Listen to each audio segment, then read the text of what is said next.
Welcome again new video. तो आज हम बात करने वाले हैं कि बैंक्स हमें क्रेडिट कार्ड्स के ऊपर इतने सारे ऑफर्स एंड कैशबैक्स क्यों देती हैं और ये कहां से देती हैं, इनमें बैंक्स का क्या प्रॉफिट होता है। तो वीडियो को लास्ट तक जरूर देखिएगा। तो स्वागत करता हूं आपका सस्ता फाइनेंस नाम के इस चैनल पर। अगर आप इस चैनल पर पहली बार आए हैं तो चैनल को सब्सक्राइब करके बेल आइकन पर क्लिक कर दीजिएगा, जिससे आने वाली हमारी सारी वैल्यूएबल वीडियोस आप तक पहुंच पाए। तो अब बात करते हैं कि बैंक हमें क्रेडिट कार्ड्स के ऊपर इतने सारे ऑफर्स एंड कैशबैक्स को क्यों देती हैं। तो आपने एक चीज नोटिस करी होगी कि जब भी आप ऑनलाइन या ऑफलाइन शॉपिंग्स करते हो या फिर जोमेटो या स्विगी वगैरह से फूड वगैरह ऑर्डर करते हो, तो जब भी आप कार्ड पे जाते हो अपने एंड वहां पे जब बिल देखते हो, या तो आप कैश ऑन डिलीवरी ले रहे होते हो या ऑनलाइन पेमेंट कर रहे होते हो, तो जब भी आप ऑनलाइन पेमेंट मोड को सेलेक्ट करते हो तो वहां पे कुछ आपको ऑप्शंस दिखते हैं कि अगर आपके पास ये वाला क्रेडिट कार्ड है या फिर ये वाला क्रेडिट कार्ड है तो आपको कुछ उसमें डिस्काउंट मिलते हैं, जैसे 10%, 20%, कोई 50-60% तक के भी ऑफ उसमें डिस्काउंट होते हैं क्रेडिट कार्ड्स के ऊपर। तो क्रेडिट कार्ड कंपनियां इतने सारे ऑफर्स क्यों देती हैं क्रेडिट कार्ड के ऊपर एंड बैंक्स को इसमें क्या फायदा होता है। तो मैं आपको बताना चाहूंगा कि जब भी आप किसी मर्चेंट पर क्रेडिट कार्ड से पेमेंट करते हो, कि वो कोई भी मर्चेंट हो सकता है, आपका वो फ्यूल भरा सकते हो उससे, या फिर आप किसी भी शॉप पे कार्ड मशीन में स्वाइप कर सकते हो क्रेडिट कार्ड को, या फिर ऑनलाइन ट्रांजेक्शन कर सकते हो कार्ड के थ्रू। तो जब भी आप मर्चेंट पर क्रेडिट कार्ड से ट्रांजेक्शन करते हो, तो जैसा कि आप अगर मर्चेंट पर 100 रुपीज की ट्रांजेक्शन कर रहे हो तो वो 100 रुपीज पूरे के पूरे उस मर्चेंट के पास नहीं जाते हैं। एग्जाम्पल के थ्रू जैसे आप किसी शॉप पर जाते हो और वहां पे 100 रुपीज की परचेजिंग करते हो और कार्ड स्वाइप करते हो 100 रुपीज की परचेजिंग के लिए, तो आपको वो जो 100 रुपीज पूरे के पूरे उस मर्चेंट के पास नहीं जाते हैं, उसका 2 से 3% क्रेडिट कार्ड कंपनीज कट कर लेती हैं। तो अब बात आती है कि वो मर्चेंट को क्या फायदा होता है, मर्चेंट ऐसा क्यों करता है कि वो क्रेडिट कार्ड से स्वाइप करा लेता है। तो वो ऐसा इसलिए करता है क्योंकि अगर बंदे के पास क्रेडिट कार्ड है, उसके पास कैश नहीं है, तो अगर वो क्रेडिट कार्ड से स्वाइप कर रहा है तो मेनली उसका तो प्रॉफिट हो ही रहा है। हो सकता है 2-3 रुपए उसको प्रॉफिट कम हो रहा हो, लेकिन प्रॉफिट तो हो ही रहा है। इस वजह से वो क्रेडिट कार्ड स्वाइप करा लेता है। बिकॉज जब किसी पर्सन के पास क्रेडिट कार्ड होता है तो अगर वो कोई चीज अफोर्ड नहीं भी कर पाता है,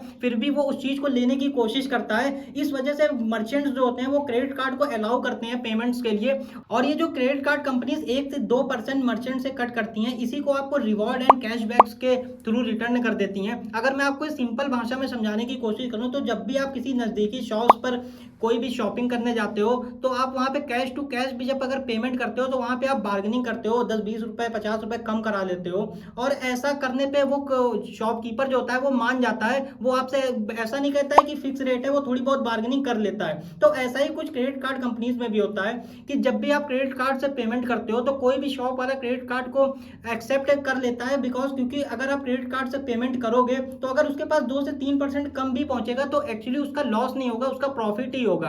तो ये बात थी कि क्रेडिट कार्ड कंपनीज हमें कैशबैक्स कहां से देती हैं। तो अब बात करते हैं कि क्रेडिट कार्ड कंपनीज हमें इतने सारे ऑफर्स क्यों देती हैं। तो क्रेडिट कार्ड कंपनीज का सीधा फंडा होता है कि आप क्रेडिट कार्ड के थ्रू ज्यादा से ज्यादा ट्रांजेक्शन करो एंड ज्यादा से ज्यादा पेमेंट्स करो, जिससे क्या होगा कि आपका जो मंथ का बिल आता है वो बहुत ज्यादा हो जाता है और आप इसको पे अगर नहीं कर पाते हो तो क्रेडिट कार्ड कंपनीज आपके ऊपर लेट चार्जेस एंड इंटरेस्ट को अप्लाई करती हैं। और यही क्रेडिट कार्ड कंपनीज आपसे यहाँ पे जो चार्ज करती हैं इंटरेस्ट, इससे ही क्रेडिट कार्ड कंपनीज का फायदा होता है, बैंक्स का फायदा होता है। तो अब बात करते हैं कि हमें क्रेडिट कार्ड लेना चाहिए या नहीं लेना चाहिए, क्रेडिट कार्ड गुड है या फिर बैड है। तो क्रेडिट कार्ड गुड भी है बैड भी है, ये आपके यूजर्स पे डिपेंड करता है कि आप क्रेडिट कार्ड को किस तरीके से यूज कर रहे हो। क्रेडिट कार्ड यूज करने की अगर हम बात करें तो क्रेडिट कार्ड यूज करने का एक सीधा तरीका होता है कि आपके डेबिट कार्ड में अगर 10,000 रुपए पड़े हैं और अगर आपके क्रेडिट कार्ड की लिमिट 50,000 रुपीज है, तो आप क्रेडिट कार्ड की लिमिट को भी 10,000 ही रखो। जैसा कि अगर आपके डेबिट कार्ड में 10,000 रुपीज पड़े हैं, अगर आप उससे जितनी भी ट्रांजेक्शन करने वाले थे, अगर आप रिचार्ज करने वाले थे, आप अगर अपने घर का राशन लाने वाले थे, अगर आप कोई भी अपने घर के खर्चे, आप जितने भी आपके खर्चे हैं आप डेबिट कार्ड से करने वाले थे जो ट्रांजेक्शन्स, उसको आप क्रेडिट कार्ड के थ्रू कर सकते हो।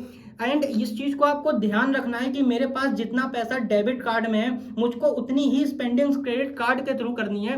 अब बात करते हैं कि इससे हमारा फायदा क्या होगा।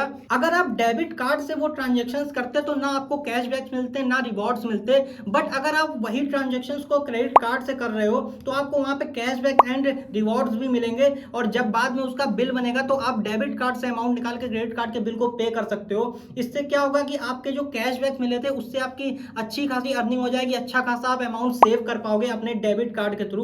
अगर आप डेबिट कार्ड से डायरेक्ट पेमेंट कर देते तो आपका वहां पे ना कैशबैक मिलता, ना आपको कोई रिवॉर्ड मिलते, तो एक तरीके से आपका फुल अमाउंट वहां से चला जाता। बट क्रेडिट कार्ड के थ्रू आप यहाँ पे अपने कैशबैक को कमा सकते हो। लेकिन अगर यही काम अगर आपने डेबिट कार्ड से किया होता तो ना आपको कोई कैशबैक मिलते एंड ना ही कोई रिवॉर्ड्स मिलते। तो इस केस में आपके लिए क्रेडिट कार्ड है वो एक अच्छी चीज हो सकती है। तो आप बात करते हैं किन लोगों के लिए क्रेडिट कार्ड एक अच्छी चीज नहीं हो सकती है। तो अगर आप क्रेडिट कार्ड के थ्रू लगातार ट्रांजेक्शन करते चले जाते हो, लगातार पेमेंट्स करते चले जाते हो, जो आपकी 50,000 एंड 1 लाख जो भी आपकी लिमिट है, अगर आप उस लिमिट को पूरा खत्म कर देते हो एंड जो आपका बिल आता है उसको भी फिर पे नहीं कर पाते हो, तो इस केस में जो बैंक आपसे इंटरेस्ट वगैरह चार्ज करेगी, फिर आप सोचोगे कि बैंक हमारे साथ गलत कर रही है या फिर क्रेडिट कार्ड कंपनी हमारे साथ गलत कर रही है। तो ऐसा नहीं है, आपके लिए फिर क्रेडिट कार्ड एक अच्छी चीज नहीं हो सकती है, क्योंकि आपको अपने ऊपर कंट्रोल करना पड़ेगा। आपको सोचना पड़ेगा कि जो क्रेडिट कार्ड में मेरी लिमिट है वो पैसा मेरा नहीं है, वो पैसा बैंक का है, मैं बैंक से लोन ले रहा हूं। क्रेडिट कार्ड भी एक तरीके का लोन होता है।